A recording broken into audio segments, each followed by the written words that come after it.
Alors ça, c'est inadmissible. Pour la première fois, les amis, Rodrigo vient de manquer de respect à Xabi Alonso. Je tiens déjà à vous informer que Franco Mastantuono est en train d'impressionner tout Madrid. T'as qu'à voir les frappes qu'il lâche à Thibaut Courtois, regardez-moi ça. De ce qui revient, il a à peu près les mêmes caractéristiques cardagulaires. Et d'ailleurs, ce que nous dit le média Jerus, le Real Madrid est très satisfait des premiers entraînements de Franco Mastantuono. Et on nous dit aussi que sa condition physique est excellente. Avant de rejoindre le groupe, il a suivi un plan préparé par l'adjoint de Xabi Alonso. On nous informe en plus de ça que pour le match de mardi face à Osasuna, il sera présent. Le plan est de lui donner quelques minutes sur le banc. Ce que je trouve d'ailleurs très bonne comme idée. Pour ce match face à Osasuna, on pourra compter sur Vinicius. Et étant donné que ce club est sa deuxième victime préférée, dans sa carrière, il a tout simplement inscrit 8 triplés face à ce club. Et dans ses 8 buts, on a un triplé. Le seul club contre qui il a le plus marqué dans sa carrière, c'est Valence. Il en a marqué 9 face à eux. Maintenant, reste à voir si ce mardi, il sera en bonne condition parce qu'on a vu ses derniers matchs. C'était pas très fameux. On croise les doigts pour qu'il se réveille enfin. Avant de terminer avec Rodrigo, les amis, petite photo de Carlo Ancelotti qui est juste derrière. Il est venu regarder le premier match de son fils. Son fils David Ancelotti qu'il a épaulé pendant longtemps au Real Madrid. Je trouve la photo juste iconique. Et pour terminer, les amis, ça sent très mauvais pour Rodrigo au Real Madrid.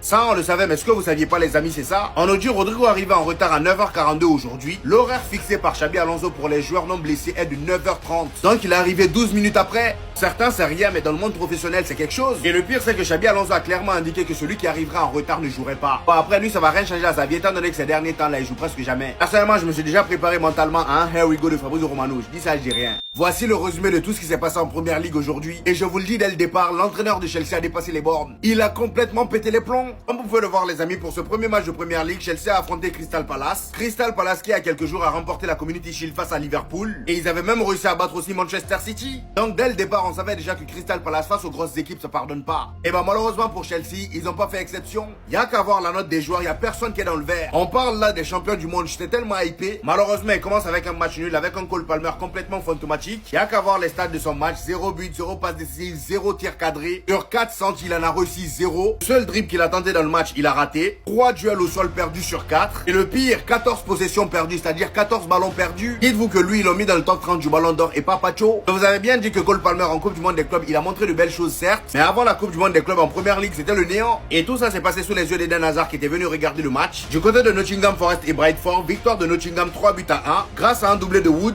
et un but de Ndoye. Et d'ailleurs, pour ceux qui ne seraient pas au courant, c'était son premier match en première ligue. Nottingham Forest l'a recruté du côté de Boulogne pour une somme de 34 millions de livres sterling. Et du côté d'Arsenal et Manchester United, Man United aussi commence mal. Défaite 1 but à 0 pour Arsenal. Et pour ce premier match, Victor Gyökeres était titulaire, mais malheureusement, il n'a pas su montrer grand chose. Pour vous dire, ils l'ont sorti en deuxième mi-temps pour faire rentrer Kai Havertz. Et on termine avec l'entraîneur de Chelsea qui a complètement pété les plombs. À la fin du match, il a tout simplement humilié Wesley Fofana. Et voici ses propos. Un journaliste l'a demandé si Fofana ou Badiashile sont des solutions pour pallier à la blessure de Levi Colwill. Il a tout simplement répondu: Fofana a joué 45 minutes à ce poste contre Bournemouth. Probablement l'une des pires mi-temps depuis le début. Badiashile était titulaire lors de la finale de Conference League. On perdait 1-0, on l'a remplacé par Colwill et on a gagné 4 buts à 1.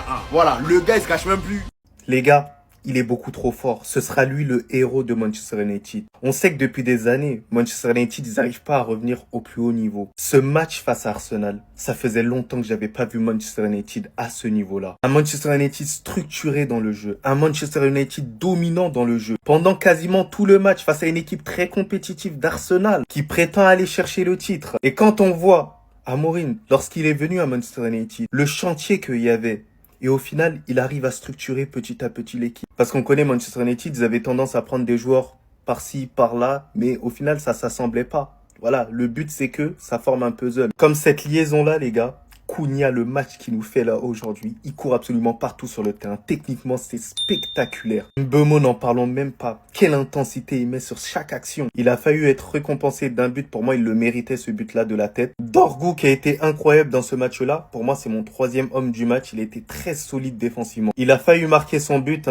son but qui aurait été tout simplement incroyable, qui aurait pu relancer encore plus Manchester United parce que ça aurait pu faire le but de l'égalisation juste après le but d'Arsenal. Regarde, moi, je vais vous dire un truc. Amorim, il va remporter une première ligue à Manchester United.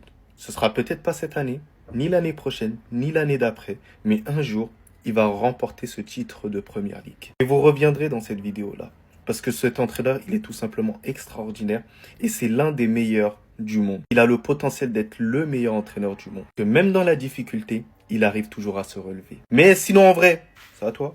En tout cas, bien, alhamdoulilah. Il serait peut-être temps de faire quelque chose. Non, je dis ça, je dis rien. Arsenal qui remporte le match 1-0. Personnellement, tout ce que j'ai vu aujourd'hui, c'est une belle équipe de United qui à la base était une équipe de fond de tableau la saison passée et une bien décevante équipe d'Arsenal qui eux jouent le titre depuis déjà 3-4 ans. Et vraiment, c'est pas que je suis anti-Gunners ou quoi que ce soit, j'ai aucun problème avec Arsenal. Mais aujourd'hui, les chiffres sont là. Plus d'expected goals pour United. La possession, 22 tirs à 9 tirs. 7 tirs cadrés contre 3 tirs cadrés. Quand on connaît les ambitions d'Arsenal et celles de United qui est en reconstruction totale, aujourd'hui, tout ce que je retiens du match, c'est le boulot d'Amorim. C'est l'arrivée de Mbeumo et de Cunha. Mais surtout, c'est ce but ultra litigieux pour moi où il y avait totalement faute et où dans tous les championnats du monde on aurait sifflé. Vous voyez ici, on a Saliba sur le gardien. Alors certes, il manque peut-être d'expérience. Il aurait peut-être dû tomber ou quoi. Mais il n'y a qu'en première ligue que ça arrive ce genre de choses. Où on t'autorise à littéralement pousser le gardien. Vous voyez, son bras il est là pendant l'action, il pousse le gardien pendant qu'il essaye de sauter. Résultat des courses, c'est but. Qu'on vienne me dire que c'est une stratégie de la part d'Arsenal, je peux l'entendre, jouer les coups de pied arrêtés, il n'y a pas de problème. Si seulement Saliba était devant le gardien et ne le bougeait pas, ne faisait aucun mouvement, j'aurais dit bon, il est sur le fil, il joue avec la règle. Mais là, je suis désolé, il le pousse incontestablement, il y a mouvement du bras. Pour moi, c'est faute tous les jours. Et pour moi, ce but aurait dû être refusé. Après, bravo aux Gunners. Ils ont réussi à être solides défensivement. Raya qui a fait des belles parades. Mais honnêtement, je suis déçu. Après, c'est que le premier match, faut se mettre en route, il y a les nouveaux joueurs, etc. Je sais, je comprends totalement. Mais j'ai très hâte de voir la saison de United. Elle me hype beaucoup plus que celle d'Arsenal, perso. Gyökeres, viens ici. Viens là, faut qu'on règle 2-3 petits trucs. Je sais pas si vous avez vu le match de Gyökeres aujourd'hui face à Manchester United. Certes, Arsenal, ils l'ont gagné 1-0. Mais Gyökeres, on a vu que la première ligue, c'est pas le championnat portugais. Voilà. 0 but, 0 passe, 0 chance, 0 occasion créée en gros. 0 tir, passe réussi 4 sur 9. Autant vous dire un Gyökeres fantomatique. C'est maintenant que tu te rends compte, c'est maintenant. On voit que tu es déçu. On voit bien que tu es déçu. Les gars, c'est pas lui. Il disait je sais plus quoi. Qu'est-ce qu'il a. Il y a des déclarations. Il a fait des grosses déclarations il y a pas longtemps. Je me rappelle plus, il a dit quoi. Mais en gros, il se l'a raconté un peu. Au lieu de venir sur la pointe des pieds, il était venu en mode confiant.